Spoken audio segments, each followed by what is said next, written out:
Prezados padres, seminaristas, irmãos e irmãs presentes nesta catedral de Macau, uma saudação especial àqueles que nos acompanham através dos meios de comunicação, principalmente aqueles que estão enfermos nos hospitais.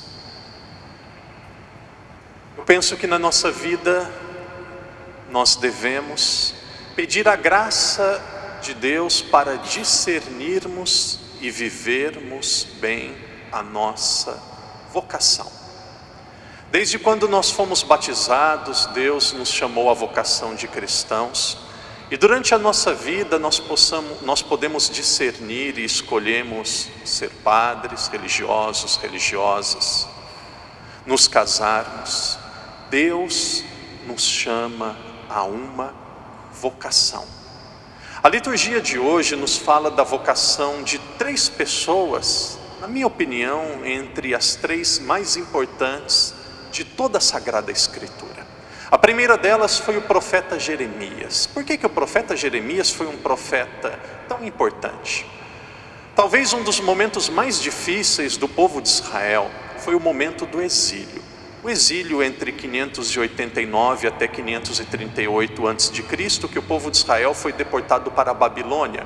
E poucos anos antes do exílio, no sul, com a capital em Jerusalém, surgiu o profeta Jeremias.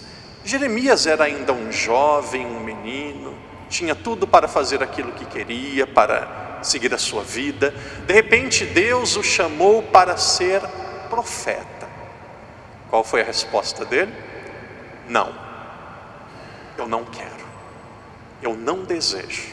Mas qual foi a decisão dele? Sim, eu aceito. Abrindo um parênteses, nós pensamos muitas vezes que profeta é aquele que adivinha o futuro. Alguns dizem assim: padre, quem vai ganhar a Copa do Mundo no próximo ano? Vai ser o Brasil? Ah, o padre é um profeta. Não, profeta não é quem adivinha o futuro, não é quem diz o que vai acontecer depois. Profeta é alguém que consagrou a sua vida inteiramente a Deus. Nós como padres somos profetas. Desde o nosso batismo nós devemos ser profetas, devemos anunciar a palavra de Deus, devemos nos consagrar a Deus. E ele aceitou ser um profeta. Aceitando ser um profeta, ele começou a anunciar a corrupção daquele povo. E vocês dizem, quando nós começamos a falar a verdade, começam as perseguições. Se você quer arrumar alguns inimigos, é só começar a dizer a verdade. Por que Jesus morreu? Existe uma explicação teológica, porque ele morreu para pagar os nossos pecados, para nos salvar, para nos reconciliar com Deus. E existe uma explicação prática e social. Jesus morreu e foi morto porque ele disse a verdade. E as pessoas em geral não gostam de ouvir a verdade. E Jeremias começou a ouvir a verdade, começou a dizer a verdade. E dizendo a verdade, ele entrou em uma grande crise pessoal. Eu devo continuar ou eu devo parar? E a leitura de hoje nos diz um dos textos mais lindos de toda a Sagrada Escritura, que depois na sua conversão, no ano de 490 mais ou menos, no ano de 390 mais ou menos, Santo Agostinho repetiu as mesmas palavras: Senhor, tu me seduzistes e eu deixei-me seduzir. Todos nós somos chamados a sermos profetas. Então algumas pessoas vão dizer assim: padre, eu sou profeta, eu devo dizer sempre a verdade? Não. O padre está ficando maluco. Padre, eu devo dizer sempre a verdade? Não.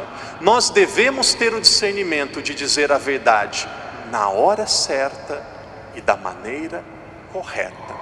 Dizer a verdade da maneira errada e no momento errado, eu penso que faz tanto mal como dizer a mentira.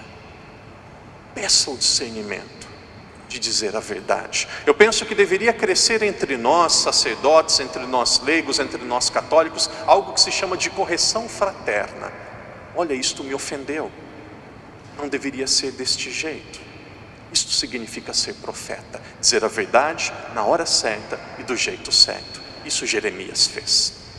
Segunda leitura nos diz sobre a vocação de Paulo, ele dizendo à comunidade de Roma, uma comunidade que era perseguida. Eu penso que ele dizia de si mesmo: nós devemos oferecer o nosso corpo, a nossa vida, como uma oblação agradável a Deus. Vocês percebem? Jeremias e Paulo falam da sua vida como uma vocação que é uma entrega. De repente Jesus diz assim: eu vou a Jerusalém. E naquela época ir a Jerusalém significava, principalmente aos profetas, ser morto, ser perseguido. Ou seja, Jesus é Deus, mas Jesus estava na mesma linha de Jeremias, entendendo a sua vida como uma entrega. De repente São Pedro diz: não, Jesus, você não vai para Jerusalém. Pedro querendo poupar Jesus do sofrimento e da sua vocação. De repente vem Jesus e diz: só neste texto nós podemos encontrar estas palavras na Bíblia. Eu nunca li na Bíblia palavras tão pesadas, tão duras como estas palavras de Jesus: afasta-te de mim, Satanás. Quando eu era criança no Brasil, se alguém queria me ofender, até hoje, era xingar a minha mãe, falar mal da minha mãe. Hoje Jesus disse algo mais duro a Pedro, chamou Pedro de Satanás. Afasta-te de mim, Satanás. Por que Jesus disse palavras tão duras a Pedro? Porque Pedro estava entendendo a vida e a vocação sem cruz. É impossível nós vivermos sem cruz. Eu penso que o ser humano tem uma tendência natural de buscar o prazer e evitar o sofrimento. Porém, a cruz é parte da nossa vida.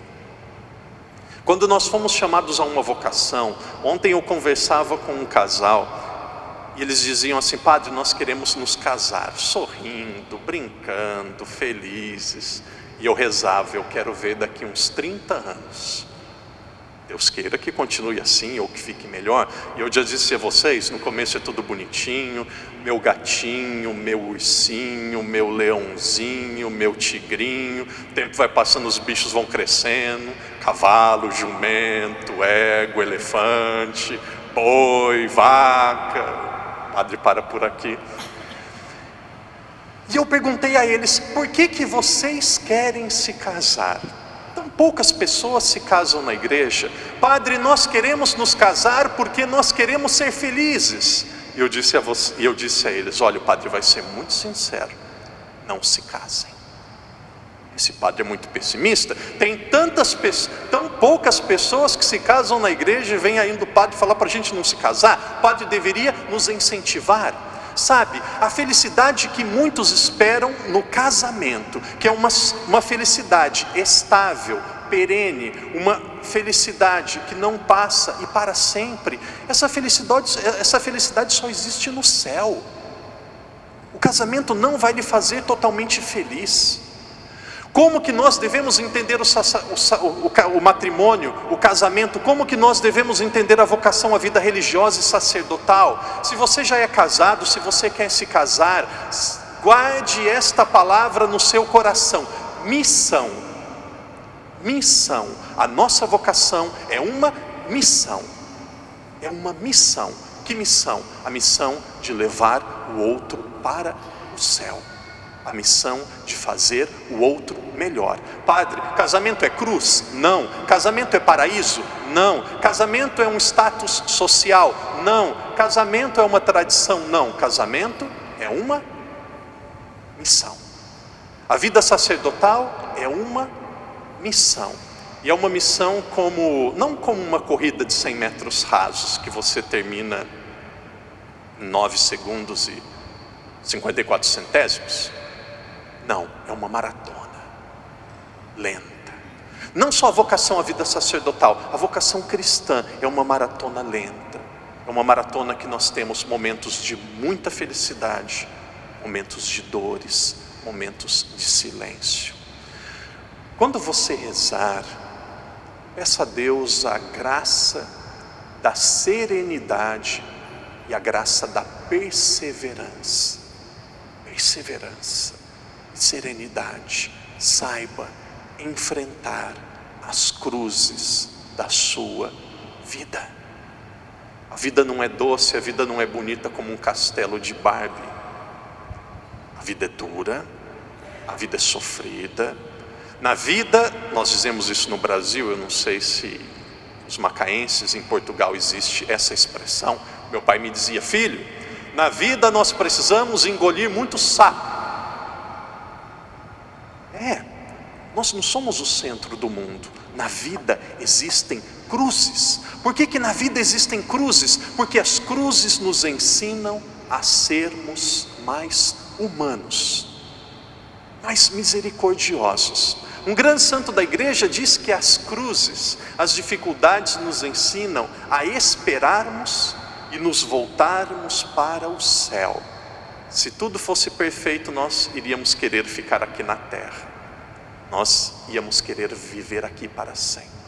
O que nós esperamos, o que nós queremos, como diz São Paulo, Deus tem reservado a nós na eternidade. Em frente, abrace e viva com serenidade a sua missão. Eu encerro dizendo assim as mesmas palavras que eu disse na celebração de ontem.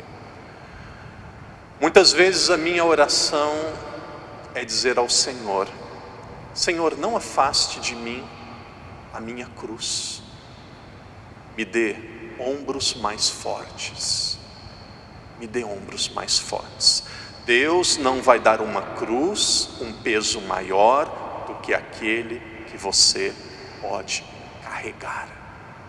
A cruz é um meio para a nossa santificação. Mas sabe o que é o mais importante? O mais importante não é nós dizermos as minhas cruzes, os meus sofrimentos. O mais importante é nós perguntarmos a nós mesmos: eu sou cruz para outra pessoa? Existem muitos católicos que são muito pesados. Existem pessoas que vivem na igreja, são cruzes na vida do outro. Existem pessoas que são muito difíceis, amargas, falam muito da vida do outro, nada está bom. Amigo, amiga, seja mais leve, seja uma pessoa de paz, seja uma pessoa agradável. O mundo não tem culpa dos teus problemas. Não desconte nos outros aquilo que é para você viver. Sorria mais. Tem pessoas que têm gosto de limão. Coloca um pouquinho de limão na boca de uma criança e pergunta para ela se ela vai gostar. Coloca pimenta na boca de uma criança e pergunta se a criança vai gostar. Não vai. Então não seja pimenta, não seja limão. Como que eu gosto de uma pessoa? Não estou pedindo para ninguém viver sorrindo como um palhaço. Não, sorria. Seja alegre.